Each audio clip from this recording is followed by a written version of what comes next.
This week we mark a very important milestone in the legal and indeed cultural life of the United States, and that's the 60th anniversary of the Brown versus Board of Education epical Supreme Court decision that decided separate wasn't equal and provided equal opportunity for students, whatever their race or their background. That's a particularly important decision in my life. I had the opportunity of serving on the Brown versus Board of Education 50th Anniversary Commemorative Commission. The Chief Justice appointed me, and I had a chance not only to meet the lawyers who had litigated that case, but more importantly, I met some of the parents.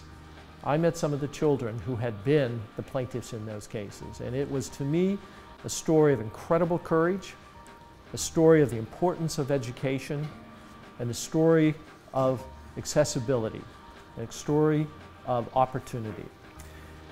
I remember meeting those parents, talking to them, and hearing them talk about how their livelihoods. One young man in particular told me that his grandfather, who'd been the father of one of the plaintiffs, had lost his job, lost his livelihood, been ostracized out of the community he was in because he took a stand in this. And from that point, I realized how incredibly important that courage was, but that courage was to an end.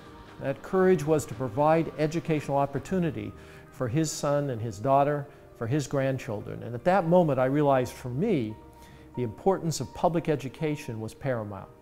Later that year, I actually left private universities where I had been my whole career and moved to a public university because I think that mission is so fundamental and so critical and so important. Providing that opportunity to unleash the real potential of people, to allow them to realize their dreams and ambitions in just the way that my children had an opportunity to realize their dreams and ambitions, is a critical and a lifelong work. The University of Washington has been welcoming people of all races, genders, sexualities for 150 years. And we have to commit ourselves to do that for the next 150 years as well. It is a paramount obligation of this university, but also an opportunity. It's the way in which we provide for this entire society an opportunity for people to realize their full potential, to make the contributions to their families, to themselves, and indeed to the whole world that they're really able to make. It is a profound and deep commitment on the part of the University of Washington and has to remain so. And I assure you during my tenure and during the tenure of my successors, it will remain exactly that.